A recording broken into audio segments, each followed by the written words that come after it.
Hello friends, मैं हूं Kabir. Welcome to street study 24/7।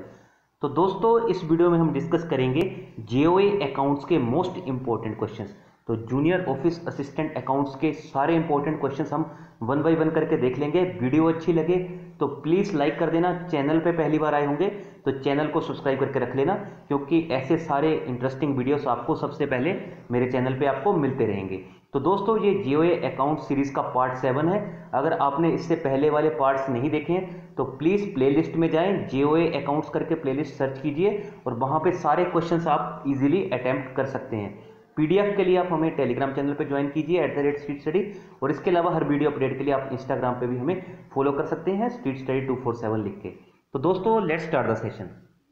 Friends, जितने भी मेरे टॉपिक्स रहते हैं, जितने भी मेरे क्वेश्चंस रहते हैं, सारे बाइलिंगुअल फॉर्म में रहते हैं। स्क्रीन पे लिखी लैंग्वेज इंग्लिश है और जो मेरी एक्सप्लेनेशन है वो हिंदी और इंग्लिश दोनों भाषाओं में रहती है, ताकि हर मीडियम के स्टूडेंट का बेनिफिट हो सके। तो question number 1, in case of plays the possession and ownership of the goods remains with. तो प्लेज के केस में क्या होता है, बेसिकली पोजेशन एंड ओनरशिप जो गुड्स का होता है वो किसके साथ रहता है।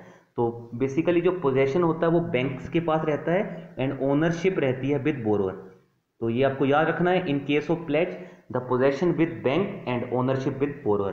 तो हम प्लेज किन सिक्योरिटीज का करते हैं, बेसिकली बैंक प्लेज करता है जब को कभी ज्वेल के अगेंस्ट लोन देता है। ठीक है, जब भी बैंक गोल्ड लोन देता है तो जो भी आपका गोल्ड होता है वो प्लेज की फॉर्म में होता है। यहाँ पे क्या होता है, अगर आप गोल्ड लोन को एनपीए करते हो तो बैंक के पास राइट्स होते हैं अंडर प्लेज कि वो आपके ज्वेल को बेच के आपका पैसा रिकवर कर पाएगा। इसके अलावा जो शेयर्स होते हैं, कंपनीज क्या करती हैं बैंक से लोन लेने के लिए कभी कभी अपने शेयर्स को भी प्लेज करती है। तो शेयर्स भी प्लेज की फॉर्म में यूज होते हैं, वो यूज होते हैं बाई कॉर्पोरेट्स। अगर कोई इंडिविजुअल प्लेज को यूज करता है तो वो कहाँ पे यूज करेगा, तो जब वो ज्वेल लोन या फिर आप कहते हैं जिसको आप बोलते हैं सोने का लोन या स्वर्ण लोन, उसके लिए प्लेजिंग बेसिकली यूज होती है। मूव करेंगे नेक्स्ट क्वेश्चन की ओर। What are the merchant bankers. तो मर्चेंट बैंकर्स क्या है, merchant bankers are simply financial intermediaries. Most important question है, मैंने बहुत एग्जामिनेशन में ये क्वेश्चन देखा है। अगर आप नोट्स बना रहे हैं तो प्लीज साथ साथ में इस क्वेश्चन को mark it as most important, क्योंकि मैंने बहुत बार ये क्वेश्चन ऑलरेडी रिपीटेड होता हुआ देख लिया है। तो मूव करेंगे नेक्स्ट क्वेश्चन की ओर।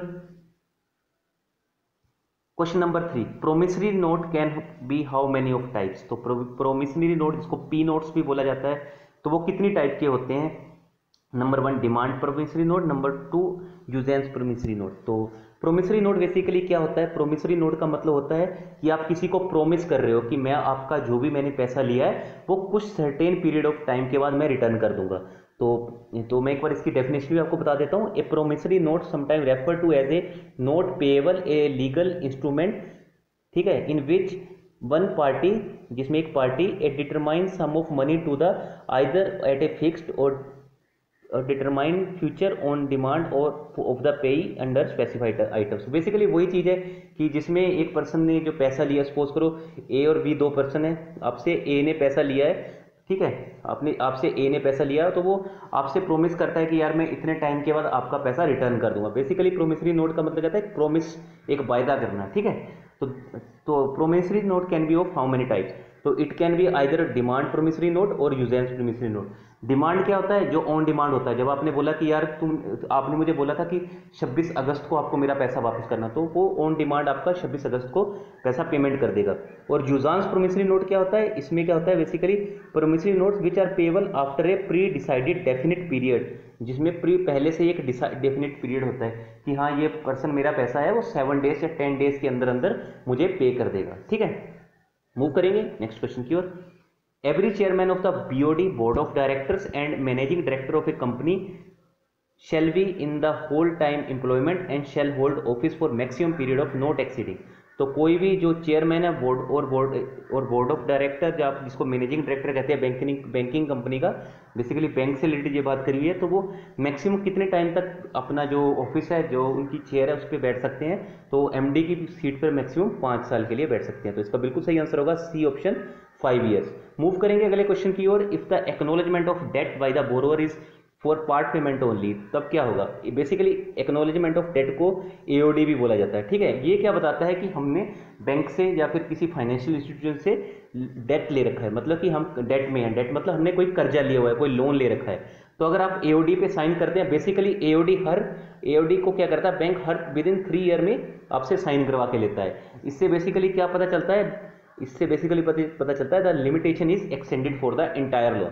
ठीक है, सपोज करो आपने 25 लाख का किसी बैंक से लोन लिया और आपका अभी आउटस्टैंडिंग रह गया 5 लाख, मतलब कि आपने 20 लाख भर दिया और आपने 5 लाख आपको पे करना है। तो ठीक है, तो बैंक क्या करेगा, ये जो 5 लाख है इसके ऊपर नहीं, जो आप साइन करोगे, जो एओडी के ऊपर साइन करोगे, वो आपकी एंटायर जो आपकी लायबिलिटी है उसके लिए आपका साइन हो रहा है। ठीक है, so the limitation is extended for the entire loan. जैसे आप एओडी को साइन करते हो तो जो लिमिटेशन है वो एक्सटेंड हो जाती है for whole loan period as well as amount.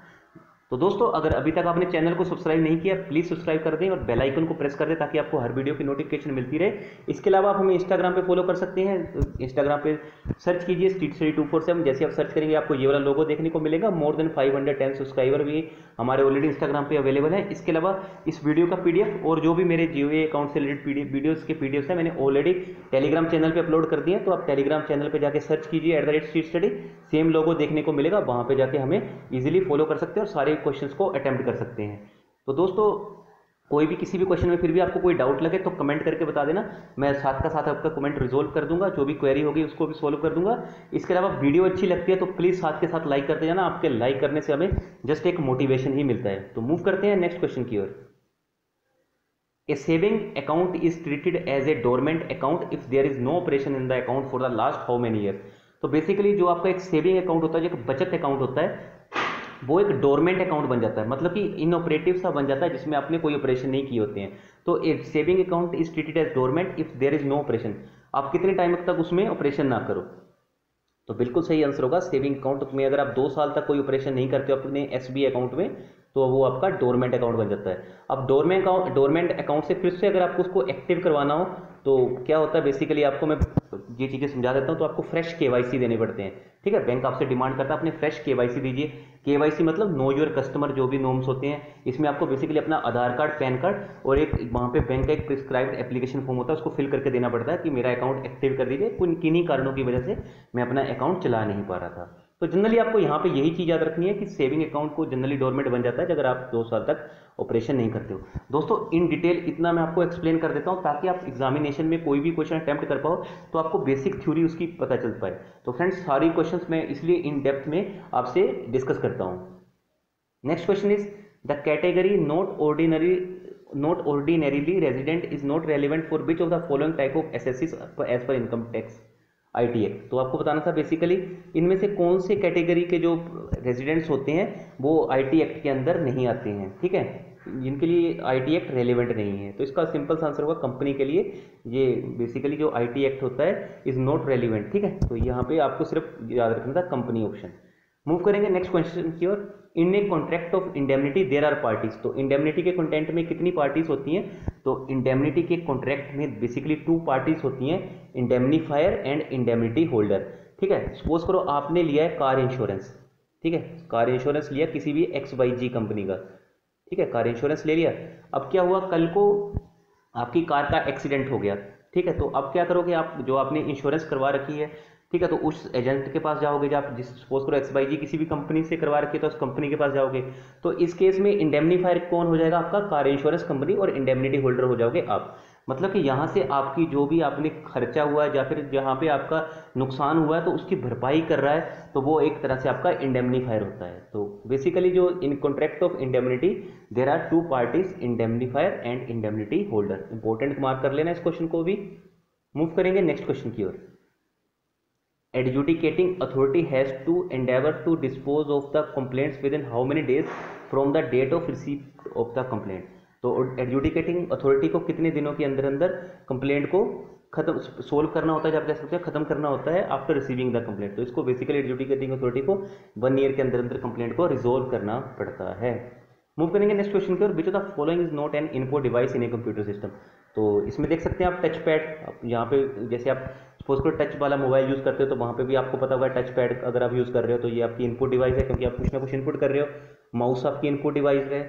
ठीक है, बारकोड रीडर, ठीक है, जो बारकोड रीडर भी रीड करता है तो वो भी आपकी इनपुट डिवाइस है। बारकोड रीडर आपने देखा होगा कभी, अगर आप शॉपिंग मॉल्स में फिर या फिर कहीं भी आप शॉपिंग करने जाते हो तो आप एक स्कैनर सा देखते हो जो आपके बारकोड को रीड करता है, तो वो भी आपका इनपुट डिवाइस है।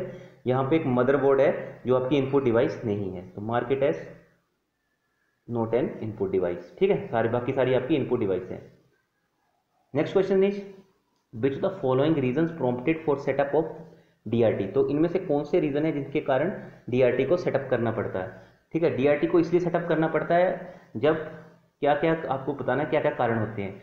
Number 1, under delay in setting the claims by courts, जब कोई कोर्ट से कोई, आपको पता कोर्ट्स में क्या होता है, तारीख पे तारीख आती रहती है, इसलिए आपके केसेस या फिर आपके जो भी क्लेम्स होते हैं वो डिले होते जाते हैं। Next is delay in extension the decree, जब आपकी डेक्री को डिले, जो भी आपकी डेक्री है या फिर आप कहते हो जो भी आपका निर्णय, जो भी आपका जो फाइनल रिजल्ट आना है उसमें भी आपको लगता है कि इसमें भी डिले होता जा रहा है, तब आप उस केसेस में डीआरटी की हमें हेल्पफुल लगती है।